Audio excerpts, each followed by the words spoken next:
Hi ಎಲ್ಲ ನಮಸ್ತೆ ಸ್ನೇಹಿತರೆ, ಎಲ್ರಿಗೂ ಕೂಡ ಮತ್ತೊಮ್ಮೆ ನಿಮ್ಮ ಯೂಟ್ಯೂಬ್ ಚಾನಲ್ಗೆ ಪ್ರೀತಿಯ ಸ್ವಾಗತ. ಈ ಹಿಂದೆ ಕೆಪಿಎಸ್ಸಿ ಮತ್ತು ಕೆಇಎ ಪರೀಕ್ಷೆಯನ್ನು ಬರೆಯುವಂತವರಿಗೆ ಒಂದು ಸಮಸ್ಯೆ ಆಗ್ತಾ ಇದ್ದದ್ದು ಏನು ಅಂತಂದ್ರೆ ಕಡ್ಡಾಯ ಕನ್ನಡ ಪರೀಕ್ಷೆದು.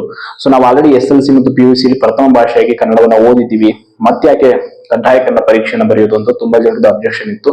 ಅಂಡ್ ಎಲ್ಲದಕ್ಕಿಂತ ಹೆಚ್ಚಾಗಿ ಒಂದೇ ಒಂದು ಪತ್ರಿಕೆಯನ್ನು ಬರೆಯೋದಕ್ಕೋಸ್ಕರ ಕಿಲೋಮೀಟರ್ ಗಟ್ಟಲಷ್ಟು ಪ್ರಯಾಣ ಮಾಡುವಂತ ಒಂದು ಅನಿವಾರ್ಯತೆ ಅಭ್ಯರ್ಥಿಗಳಿಗಿತ್ತು. ಕಾರಣ ಯಾಕೆಂತಂದ್ರೆ ಈಗ ಕಮ್ಯುನಿಕೇಶನ್ ಪೇಪರ್ ಇರುತ್ತೆ ಗ್ರೂಪ್ ಸಿ ಲೆವೆಲ್ ಎಕ್ಸಾಮ್ಸ್ ಗಳಲ್ಲಿ ಮೊದಲ ಪತ್ರಿಕೆ ಕಡ್ಡಾಯ ಕನ್ನಡವನ್ನ ಯಾರು ಈ ಹಿಂದೆ ಬರ್ತಿರಲ್ಲ ಅವ್ರು ಅಗೇನ್ ಬರೀಬೇಕಾಗಿತ್ತು. ಸೊ ಅಂತವ್ರಿಗೆ ಏನಾಗ್ತಾ ಇತ್ತು, ಒಂದ್ ಪತ್ರಿಕೆಗೋಸ್ಕರ ಮತ್ತೆ ಒಂದಿನ ಟ್ರಾವೆಲ್ ಮಾಡಿ ಎಕ್ಸಾಮ್ ಬರ್ದು ನೆಕ್ಸ್ಟ್ ಡೇ ಮತ್ತೆ ಎಕ್ಸಾಮ್ ಅಟೆಂಡ್ ಮಾಡ್ಬೇಕಾಗಿತ್ತು. ಸೊ ಇದು ದೊಡ್ಡ ಮಟ್ಟದಲ್ಲಿ ಎಫೆಕ್ಟ್ ಆಗಿತ್ತು. ಸೊ ಅದಕ್ಕೆ ಎಲ್ಲರೂ ಕೂಡ ಕೇಳ್ಕೊಂಡಿದ್ದು KPSC KA ಅವರಿಗೆ ಕಡ್ಡಾಯ ಕನ್ನಡ ಪರೀಕ್ಷೆಯಲ್ಲಿ ವಿನಾಯಿತಿಯನ್ನು ಕೊಡಿ ಅಂತ. ಸೊ ಅದು ಈಗ ವಿನಾಯಿತಿಯನ್ನ ಕೊಟ್ಟಿದ್ದಾರೆ.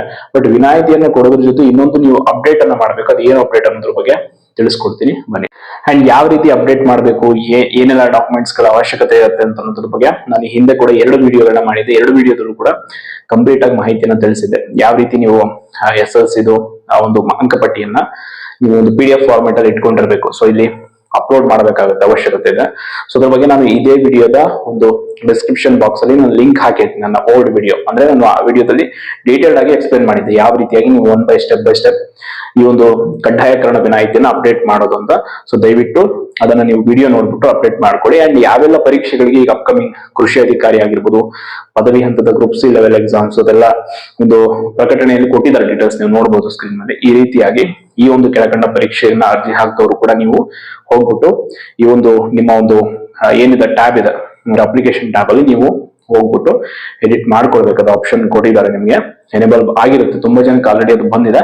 ಈ ಹಿಂದೆ ಯಾರು ನೆಗ್ಲೆಕ್ಟ್ ಮಾಡಿದ್ರಿ ಅಂದ್ರೆ ಮೇ 24ನೇ ತಾರೀಕುವರೆಗೂ ಅವಕಾಶ ಕೊಟ್ಟಿದ್ರು, ಬಟ್ ಅದನ್ನ ನೀವು ಮಿಸ್ ಮಾಡ್ಕೊಂಡಿದ್ರೆ ಈಗ ಅಪ್ ಟು ನಿನ್ನೆಯಿಂದ ಶುರುವಾಗಿದೆ, ಅಪ್ ಟು ಜುಲೈ 4ನೇ ತಾರೀಕುವರೆಗೂ ಕೂಡ ನಿಮ್ಗೆ ಈ ಅವಕಾಶ ಇರುತ್ತೆ. ಮತ್ತೆ ಇದನ್ನ ಮಿಸ್ ಮಾಡ್ಕೊಂಡ್ರೆ ಮತ್ತೆ ಅಪ್ಡೇಟ್ ಮಾಡೋದಕ್ಕೆ ಅವಕಾಶ ಕೊಡ್ತಾರೆ ಇಲ್ವೋ ಗೊತ್ತಿಲ್ಲ. ಸೊ ದಯವಿಟ್ಟು ಈ ಬಾರಿ ಯಾರು ಅಪ್ಡೇಟ್ ಮಾಡಿಲ್ಲ ಅವರು ಮಾಡ್ಕೊಳ್ಳಿ.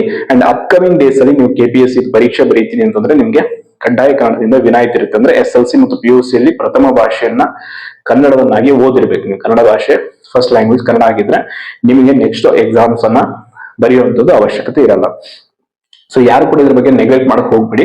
ಸಿಂಪಲ್ ಆಗಿದೆ ಸ್ಟೆಪ್ಸ್, ಏನಿಲ್ಲ. ನೀವು ಅಲ್ಲಿ SR ನೋ ಕೊಡೋದಿದೆ. ಅಂಡ್ ಅದಾದ್ಮೇಲೆ ನಿಮ್ಮ ಒಂದು ರಿಜಿಸ್ಟರ್ ನಂಬರ್ ಹಾಕೋದು, ನಿಮ್ಮ ಒಂದು ಸಂಬಂಧಪಟ್ಟ ಯಾವ್ದು PUC ಇದ್ರೆ PUC ಅಥವಾ SLC ಇದ್ರೆ SLC ಯಾವ ಸೆಲೆಕ್ಟ್ ಮಾಡ್ತೀರಾ ಆ ಅಂಕಪಟ್ಟಿಯನ್ನ PDF ಫಾರ್ಮೆಟ್ ಅಲ್ಲಿ ಇಟ್ಕೊಂಡಿರಿ, ಅದನ್ನ ಅಪ್ಲೋಡ್ ಮಾಡಿ. ಏನೋ ಮುಗ್ದೋಗ್ಬಿಡುತ್ತೆ. ಸೊ ಸಿಂಪಲ್ ಆಗಿದೆ, ದಯವಿಟ್ಟು ಮಿಸ್ ಮಾಡ್ಬೇಡಿ.